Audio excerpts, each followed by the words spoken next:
పార్టీకి ఓటేయండి, లేదు మా పార్టీకి ఓటేయండి అని అందరు చెప్తూ ఉంటారు.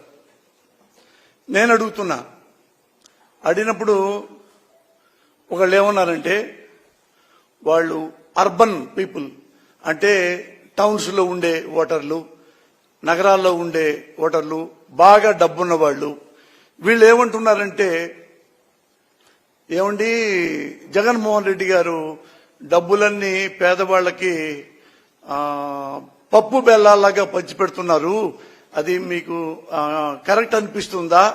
మీరు కరెక్ట్ గా చెప్తారు కదా, చెప్పండి అని అడిగారు. అయితే నేను మీకెందుకు చెప్పటం అండి, ఒకసారి ఆంధ్రప్రదేశ్ మొత్తం చెప్తా. ఇలాంటి డౌట్ ఉన్న ప్రజలు చాలా మంది ఉంటారు కదా. అందుకని నేనేమనుకుంటున్నానంటే, చంద్రబాబు నాయుడు గారి గురించి మీరు తీసేయండి, అతను ఏమన్నాడో తర్వాత చెప్తా.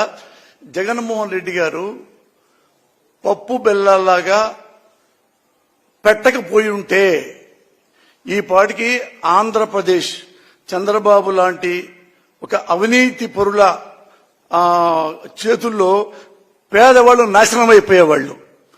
ఎందుకంటే పేదవాళ్ళని ఇంకా పేదవాళ్ళుగా చేసేవాళ్ళు. ఎందుకంటే మీకు తెలుసు ఎప్పుడు అభివృద్ధి ఎక్కడా అభివృద్ధి ఎక్కడా అభివృద్ధి ఎక్కడా అంటే, నేనేం చెప్తానంటే, అభివృద్ధి ఒక ఈ సిమెంట్ స్తంభాలతో గాని పెద్ద పెద్ద బిల్డింగ్లతో గాని అభివృద్ధి ఏం రాదు. బేసిక్ గా మానవ నిర్మాణం జరగాలి. మనిషి వర్ణాన్ని జీవోత్సవం స్థాయిలోంచి నేను ఒక మనిషిని అని ధైర్యంగా రోడ్డు మీదకి వచ్చి నిలబడి చెప్పగలిగేలాగా ఉండాలి. అది చంద్రబాబు చేయరు.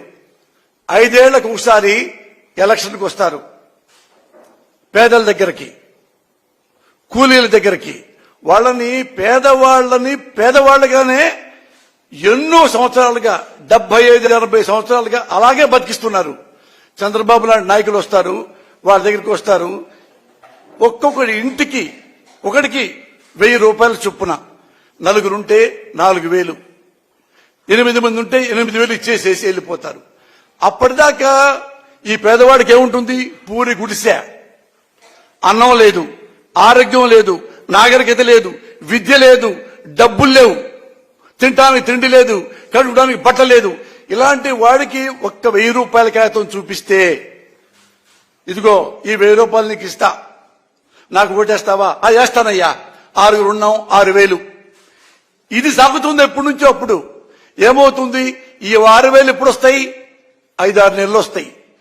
మళ్ళీ ఎప్పుడు వెయిట్ చేస్తారు ఈ పేదోళ్లు? మళ్ళీ 5 ఏళ్ల తర్వాత మళ్ళీ ఎలక్షన్లు వస్తాయి, అప్పుడు మనకు డబ్బులు వస్తాయి కదా అని అప్పటిదాకా వెయిట్ చేస్తూ ఉంటారు. ఒక జీవోత్సవాల్లాగా. ఇది వద్దు. పేదవాడు జీవోత్సవం కాదు, పెద్దవాడు జీవోత్సవం కాదు అని చెప్పి ఈ పథకాన్ని ప్రవేశపెట్టాడు. దీనికి అన్ని చదువులు గాని, విజ్ఞానం గాని, నాడు నేడు అన్నా గాని, ఆరోగ్యం అన్నా గాని, మీ ఇంట్లో బట్టలు లేవు, అన్నం లేదు, కూడు లేదు, గుడ్డ, ఇన్ని చూసి ఈ పథకాలు ప్రవేశపెట్టాడు. మీరు అనుకుంటున్నారు పంచుతున్నారు అనుకుంటున్నారు.